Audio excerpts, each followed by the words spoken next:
So hi guys, welcome back to our YouTube channel.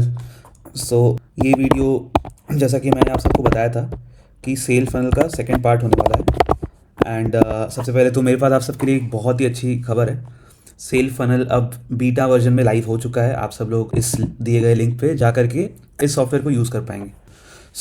जैसा कि मैंने आप सबको बताया था कि ये वीडियो पार्ट 2 होने वाला है। पार्ट 1 में हमने देखा था कि कैसे हम लीड जनरेट कर सकते हैं, कैसे हम ईमेल कैंपेन बना करके भेज सकते हैं, ईमेल टेम्पलेट बना करके स्पैम स्कोर चेक करके हम बल्क ईमेल शेड्यूल कर सकते हैं, एंड कैसे हम अपने ईमेल्स को और उस ईमेल के रिप्लाईज़ को ट्रैक कर सकते हैं। अब ये जो सेकंड पार्ट वीडियो रहेगा, इसमें हम लोग ये जानेंगे कि ईमेल आप भेजेंगे कैसे। आई मीन ऑब्वियसली ये चाहेंगे ना कि आपके ईमेल आईडी से मेल जाए, एंड अगर कोई आपका क्लाइंट आपको रिप्लाई करेगा तो वो आपके ईमेल आईडी पे करेगा। तो आखिर आपको ऐसा क्या करना पड़ेगा जिससे कि हम आपके ईमेल रिप्लाई को ट्रैक कर पाए।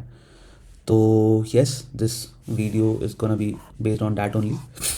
सो एक डमी अकाउंट हम रजिस्टर कर लेते हैं। हाँ, तो अब हम आ चुके हैं अपने इस डैशबोर्ड के अंदर, जहाँ पर आपका पूरा सेल्स ऑटोमेट होने वाला है जल्दी। सो इसमें यहाँ पर आपको लेफ्ट मेन्यू में 7 ऑप्शंस दिख रहे हैं: home, lead generation, campaign, analytics, knowledge base, conversation and add domain slash email. अब डोमेन आप लोगों को पता है क्या होता है। ये जो यूआरएल है ना, जिस वेबसाइट पे आप इस सेल फनल के डैशबोर्ड को खोल पा रहे हैं, इसको कहते हैं डोमेन। एक्चुअली इसको नहीं कहते डोमेन, ये जो डॉट के जस्ट पहले और डॉट के जस्ट बाद में जो वर्ड होता है उसको कहते हैं डोमेन। एंड अगर उसके पहले कुछ और आ गया तो इसे सब डोमेन कहते हैं। जैसे डैशबोर्ड हो गया यहाँ पे सब domain, sale funnel dot in हो गया यहाँ पे डोमेन। ठीक है।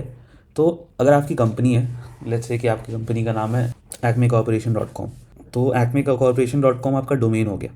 एंड आपका जो ईमेल होगा वो होगा hello@acmecorporation.com। सो हमें उसे ऐड करना होगा। अब हम कैसे ऐड करेंगे, यहाँ पे हम सीधे सीधे अपने डोमेन का पहले तो नाम लिख देंगे। जैसे हमारा डोमेन का नाम है salesfunnel.in। ठीक है।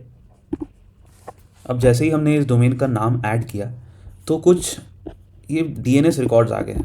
अब ये डीएनएस रिकॉर्ड्स क्या है, आपने डोमेन कहीं ना कहीं से परचेज़ किया होगा, राइट। या तो आपने होस्टिंगर से परचेज़ किया होगा, या फिर आप लोगों ने गोडैडी से परचेज़ किया होगा, या फिर कहीं से भी डोमेन आपने परचेज़ किया होगा। यहाँ पर आप देख सकते हैं डोमेन प्रोवाइडर्स कौन कौन से हैं: Hostinger, Namecheap, Big Rock, Spaceship. इस तरह के बहुत सारे डोमेन प्रोवाइडर होते हैं। GoDaddy is also a very popular one. तो होस्टिंगर पर मैंने डोमेन ख़रीदा है, तो फिर मैं अपने डोमेन के पैनल चला जाऊंगा। तो हाँ, this is the domain overview. इसमें आप लोगों को एक ऑप्शन दिख रहा होगा DNS. Okay, DNS slash name servers. तो हम लोग यहाँ पे चले जाएंगे। अब यहाँ पर आप लोगों को बहुत सारे रिकॉर्ड्स दिख रहे होंगे। तो कुछ नहीं, इतना ज़्यादा सोचने की ज़रूरत नहीं है, सर चकरा गया होगा आप लोगों को देख करके। बट सिंपल हम लोग यहाँ जाएंगे। यहाँ पे 3 पैरामीटर्स है: name, type, value, TTL. And अगर हम अपने डोमेन प्रोवाइडर में जाएंगे तो यहाँ पर भी 4 पैरामीटर्स दिख रहे हैं: name, type and content and TTL. तो आई गेस आप लोगों को समझ में आ गया होगा क्या करना है। सबसे पहले इसकी नेम कॉपी करेंगे और हमें ये सारे डोमेन्स के डीएनएस ऐड कर देने हैं। तो हमने नेम यहाँ पर डाल दिया। अब इसका टाइप क्या है, सी नेम, और इसका वैल्यू क्या है, ये। तो हम इसका टाइप को सी नेम कर देंगे। ओह शिट, वापस से हमें शायद नेम कॉपी करना पड़ जाएगा। No worries.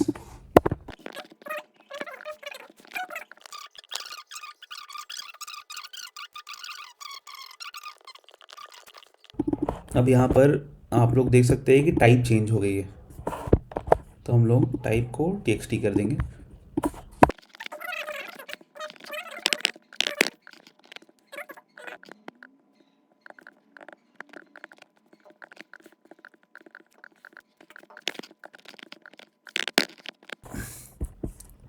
सबसे पहले तो हमें इसके स्टेटस चेक करने होंगे कि ये सही से ऐड हुए हैं कि नहीं। सो अगर हम यहाँ क्लिक करेंगे तो हमें पता चल जाएगा। ये देखिए, इसका स्टेटस सक्सेस आ रहा है, यानी कि हमने ये सक्सेसफुली ऐड कर दिया है। अगर आपने नहीं किया होगा तो फिर ये स्टेटस यहाँ पर फेलियर आएगा। सो अब हम नेक्स्ट स्टेज पे जा सकते हैं। ठीक है। अब हमें एक सब डोमेन ऐड करना पड़ेगा। मैंने आपको बताया ना कि डोमेन के पहले अगर कुछ और ऐड होता है उसको तो उसको सब डोमेन कहते हैं। अब ये सब डोमेन इसलिए ऐड होगा क्योंकि जो भी ईमेल्स आपको आएंगे वो आपके डोमेन पर नहीं आएंगे, आपके सब डोमेन पर आएंगे। ठीक है, ये थोड़ा कॉम्प्लिकेटेड हो सकता है, I will create a very detailed video on this, but अभी के लिए आप इतना समझ लीजिए कि आपको एक सब डोमेन भी ऐड करना होगा अगर आप चाहते हैं कि आपका ईमेल रिप्लाई ट्रैक हो। ओके, अगर आप वो नहीं चाहते, अगर आपको सिर्फ मेल्स भेजने हैं तो फिर you can skip this part. So मैं इसको भी ऐड करूँगा। तो अगेन काफ़ी सारे डीएनएस रिकॉर्ड्स हमें ऐड करने पड़ेंगे।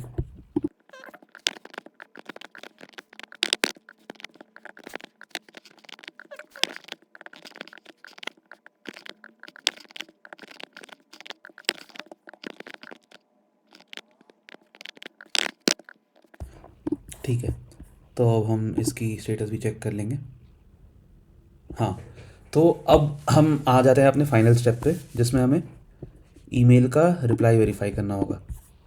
तो अब उसके लिए सबसे पहले हमें चेक करना पड़ेगा कि हमारी कौन सी ईमेल है, राइट। तो फिर अब मैं बैक करके अपने ईमेल बॉक्स में चला जाऊंगा एंड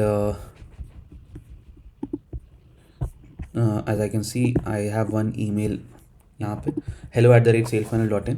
तो जो भी ईमेल है ना, इसकी आपकी डोमेन वही रहेगी जिस डोमेन को आपने ऐड किया। मैंने बोला था ना कि ईमेल बिना डोमेन के एक्सेस नहीं कर सकते हैं क्योंकि ईमेल डोमेन से ही एसोसिएटेड होता है। तो अब यहाँ पर आपका डोमेन फिक्स हो गया है क्योंकि ये डोमेन आपका ऑलरेडी वेरीफाइड है। स्टार्टिंग में जो भी ईमेल के हेडर है वो हम लिख देंगे एंड ये ऐड एंड वेरीफाई पे हम क्लिक कर दें। ठीक है, तो यहाँ पर देख सकते हैं कि एक ईमेल ऑलरेडी आ रहा है क्योंकि मैंने पहले से कॉन्फ़िगरेशन कर रखा था। बट अगर आप अपने ईमेल को ऐड करेंगे ना तो कुछ नहीं, बस आपके मेल पर एक लिंक आएगा, उस लिंक पर अगर आप क्लिक कर दीजिएगा तो आपका ईमेल यहाँ पर वेरीफाई हो जाएगा। वो जो लिंक है वो AWS की तरफ से आता है, अमेजॉन वेब सर्विसेज, अगर आपने नाम सुना होगा तो वो हमारी तरफ से नहीं आता है। तो डोंट वरी, वो कोई फिशिंग की लिंक नहीं है। एंड क्योंकि ये ईमेल वेरीफाई हो चुका है तो हम लोग जाएंगे नेक्स्ट एंड फिर आपका सेटअप कंप्लीट है। तो यहाँ पर हम देख सकते हैं कि सेल फनल में एक ईमेल वेरीफाइड है एंड इनबाउंड भी सक्सेस हो चुका है, सेल फनल का डोमेन एडिशन भी सक्सेस हो चुका है। ये वो मेल है जिसके थ्रू हम ईमेल भेजेंगे। सो गाइस, आज की वीडियो में हमने देखा कि कैसे हम एक डोमेन को वेरीफाई कर सकते हैं, अपने कंपनी के डोमेन। अगर आपकी कंपनी का वेबसाइट का नाम है postmate.in या salesfunnel.in या फिर लेट्स से xyz.com, तो जो भी आपके डोमेन है आप उस डोमेन को कैसे वेरीफाई कर सकते हैं वो आपने आज सीख लिया एंड समझ लिया। एंड उस डोमेन से एसोसिएट अगर कोई ईमेल आईडी होगी तो आप ईमेल भी ऐड कर सकते हैं इस तरह से, जिस तरह से मैंने आप लोगों को करके दिखाया। ठीक है, अब आ जाती है बात नॉलेज बेस पे। तो नॉलेज बेस में थोड़ा बहुत मैंने बताया था लास्ट टाइम, यहाँ पर मैं वापस से एक बार आप लोगों को बता देता हूँ। क्योंकि जब आप किसी कंपनी को एक मेल भेजेंगे तो वो कंपनी आपको रिप्लाई करेगी, तो हमारा जो AI मॉडल है ये उनको रिप्लाई बैक करेगा। बट ये तभी रिप्लाई करेगा जब हमारे AI को आपके कंपनी के बारे में पता होगा।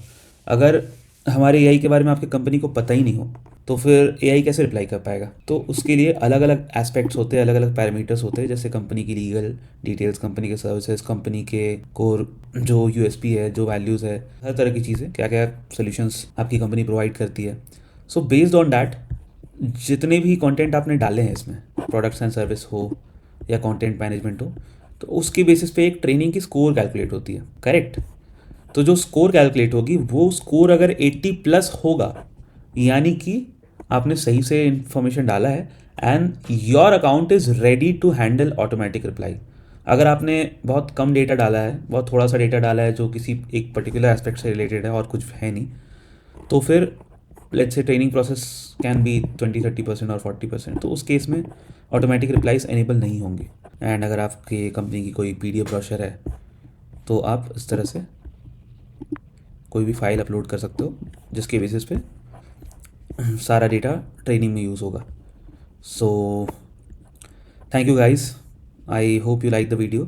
Please do like, share and subscribe, and do visit dashboard.salesfunnel.in to check out how the product is working.